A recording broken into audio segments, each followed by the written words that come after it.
Chapter 6, Inside Awesome Atone. Thanks to Zami, the Awesome Atone is cloaked, so the net robots shouldn't be able to find them. They have a big battle to fight after all. After some time, Nicole, Pod and Arvin are intrigued by the ship's design. They can see that it uses the resources of a serviceman's craft but with a couple of adjustments, and it even fires turrets of lightning instead of lasers. As Zami has been caught up by Mike on what abilities each Legion member has, Nicole and Pod research what Zami has. Being able to produce his lightning, which does interest them, but it is a shame that Zami is slightly unwise with those powers in the eyes of Nicole and Pod, who see both Zami and Arvin working at the back of the vehicle.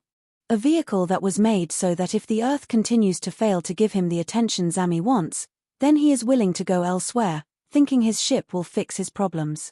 This is another aspect that Mike did learn about Zami, which is explained to the Legion. Which makes the Legion curious about Zami, but Pod is mainly cynical towards Zami after earlier. Nicole wonders why Pod has a bad taste from Zami, and it's because Pod has been hindered by one figure before, another Morphil like he is. Pod was led by a nasty Morphil. Mechajaw, who too was power-obsessed. Even Pod had thoughts that if Zami goes too far, he needs to be brought down before any harm comes to anyone. Nicole does see where Pod is coming from but tells him to keep an open mind. Zami is too naive to be considered a foe at this point.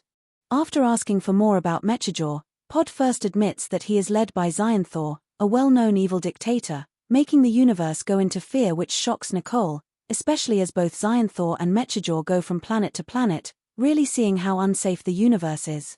It's not just Earth getting stepped on. With all these arrivals to Earth searching for energy, this is something Pod has only heard from passing conversations, trying to figure out what it means. However, this conversation is cut short by the fact that Arvin pauses the progress of the energy-absorbing machine to see what Zami is up to. Zami then gets defensive, moving Arvin aside forcefully, to which Pod joins this clash by defending Arvin and nearly hurting Zami again. But Nicole's voice echoes across the ship as she shouts at them all to stop, stopping the clash while still driving. This makes the Legion get back to their roles. Zami and Pod certainly find each other annoying, but Arvin remains forgiving and optimistic. But that curious nature he has does need to knuckle down. Even this clash finishes off as Nicole tells Zami to discontinue the progress towards the suit and help Arvin instead, feeling guilty to have to work with someone whom he could have accidentally hurt. But Arvin shows that he is cool with Zami, which eases Zami into a new task. Arvin is more forgivable compared to the others in the Legion. So far, he only managed to add the blunt arm weapons within the arms of the suit. But the lightning blasters remain separate, making him unprepared for any combat situation later.